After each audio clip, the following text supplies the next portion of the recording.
So a day on from the Champions Cup final, a brilliant final. If you haven't seen my thoughts following the full-time whistle, go and check it out on the channel. I was at the Tottenham Hotspur Stadium. It was a great afternoon. Drama, tense, two quality sides. But we've had a day to think about it. Leinster fans have had a night to sleep. So what do you all make of it? What are your takeaways now that you've had a little bit of breathing space, I suppose, to try and assess the game and the fallout from it? That's what I'll try and do in this video. Mention a couple of things that I didn't mention in the video I did from the ground and get into the big question that I asked in that video, which was how do Leinster view this in terms of when you put it amongst the context of now 3 final defeats in the row, when you put it in the context of a game where they had opportunities and once again haven't come out on the winning side of the results. We'll get into all of that. Welcome back to the channel. My name's Alfie. Appreciate you watching the video. If you fancy subscribing to the channel, then it massively helps me out. I'd love it if you do that. And also don't forget to like the video. But most important, comment. Anything I touch upon, your general views on it.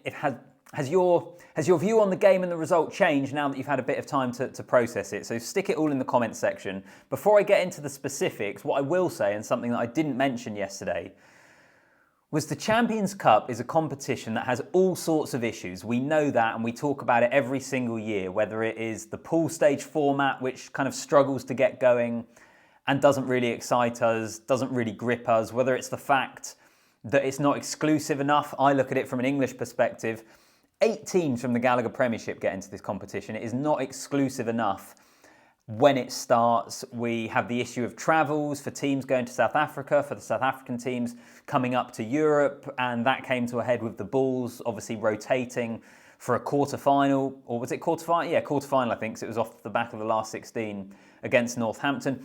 There are loads of issues with this competition, but despite that, year after year, we have been delivered some brilliant finals. Like the last 3 finals have all been exceptional, and it's delivered in that regard, which gives me, I suppose, a little bit of hope that the competition could get back to where it once was. I know it has loads of issues. There are things that need to be worked out, in particular the scheduling. I don't really know what the solution is around the distance some teams will have to travel, but the finals have been awesome, and that was once again the case this weekend. Sensational game at Tottenham. The one other thing that I wanted to mention, I did say how good Antoine Dupont was in the video. Naturally, he's getting loads of plaudits. Kind of my biggest takeaway from actually having been there and watched him in the flesh was he lives up to the hype, which seems a really minor point, but actually I think is exceptional. And think of any other great player from this era. Like, it could be anyone. Eben Etzebeth, for example, or an Owen Farrell, whoever it might be. They're brilliant players. They're some of the best in the world. They're consistently very, very good. But I think they will have quiet games. They will have matches where they don't influence proceedings quite as much as they often can do. And almost the biggest compliment I think we can pay Dupont is he lives up to the hype. He is that guy. He is that good. He can do things on the pitch that no one else can do. And you're watching it at times, even a game like yesterday, which is basically an international match in club colours.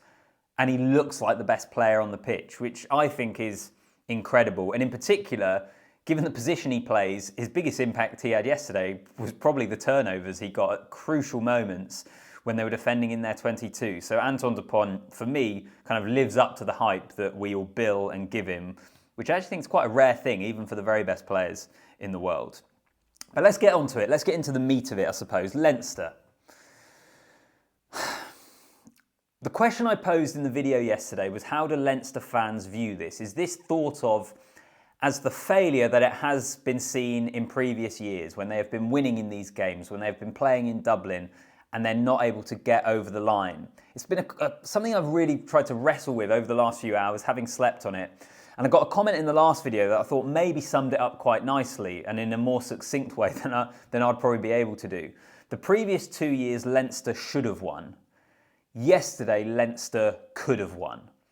I don't think it was necessarily the failure that we have seen in previous years. And I think quite a good example of that is it is a game of such fine margins. I still think the James Lowe yellow card is debatable. These things happen.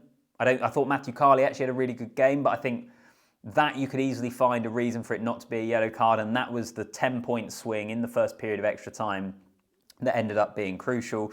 And even the Frawley drop goal, which just went narrowly wide. If that sails over, then the whole context of these conversations about Leinster and whether they choked, whether they bottled it, or whether they have any sort of mental weakness are completely thrown on their head. And we're saying that, you know what, Leinster deserved to win the game because they did have opportunities to win the game. So I don't want to hammer them at all.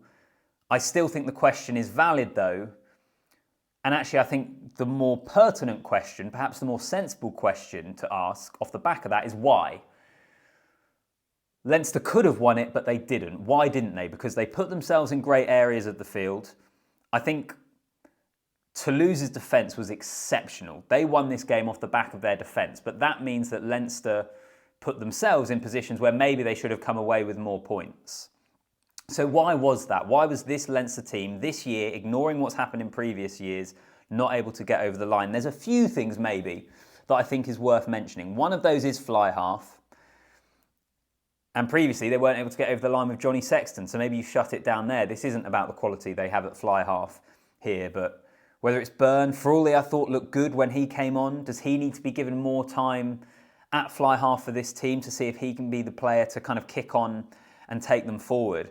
And the other thing with fly half that I've just been thinking about is we've seen Leinster with these incredible recruits they've brought in for next season. They will be an even stronger team next year, believe it or not, with Snyman and Geordie Barrett joining.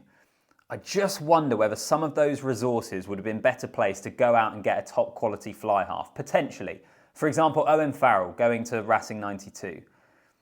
I think there's a decent case to be made that if you put Owen Farrell in that Leinster team yesterday, he's the sort of character and he has the quality in that fly half position that maybe would have got them over the line. And maybe that's wrong, but Leinster fans, I'd be really intrigued in your view there. Could those resources that they've clearly spent big money for next season, would they have been better placed in improving and upgrading the fly half position? But maybe that actually isn't the biggest thing from all of this. Maybe it's the attacking game, because as I say, Leinster had territory, they had possession in terms of a lot of the attacking metrics, in terms of the passes and the phases they went through. They had the better of it in the game, but they got repelled by this Toulouse defensive effort. So has the attacking game dropped off too much at the expense of Leinster's defensive game? Because this is something we've spoken about for a lot of the season, the Jacques Nienaber effect. He would come in, he would make them a tougher, harder team, and off the back of their defence, put them in a position to be able to win a Champions Cup. Now, they weren't far away at all, but to what extent has the drop-off in their attacking game meant that they weren't able to get over the line in those key moments yesterday? I think that's quite an interesting question. Is it still a team that are searching for the balance they need? Which is actually something the Springboks with Nienaber recognised in their stint to their second World Cup that they won last year, was the need to expand their attacking game. I wonder whether he's stripped them back to a degree to improve the defence and their work at the breakdown, which was fiercely competitive yesterday, by the way. And now they need to keep adding or start adding layers back onto their attacking game. And therefore, I think the impact of Nienaber and the questions around him, if he's going to be the guy to come in, are fair questions to ask as well. I would give them more time. So going back to the question of if they could have won it but didn't, why? Fly half and the attacking game are the two big things that have come to mind for me. What do you think? Comment section, let me know. The one other thing I will mention, and I did actually kind of go into this in the video yesterday, is just the big moments. I think there were far more big moments where Toulouse just played it better. Caelan Doris's penalty in extra time, the second part of extra time, for example, which was just an absolute brain freeze. Hands in the ruck, blatant in front of the referee, and it allowed Toulouse to kick themselves a little bit further in head, give themselves more of a cushion. I think there were more of those moments that Toulouse just were able to play better. They got those big moments right. Now, why is that? That's where the conversation maybe heads down the route of some sort of mental fragility of this Leinster team. I'm not overly convinced by that. I don't think like a mental fragility is why they lost this game. But I don't know. You can let me know. And I know I haven't said too much on Toulouse. I think naturally, for me, and in terms of what I follow and my knowledge of the two teams means more of my questions are towards Leinster.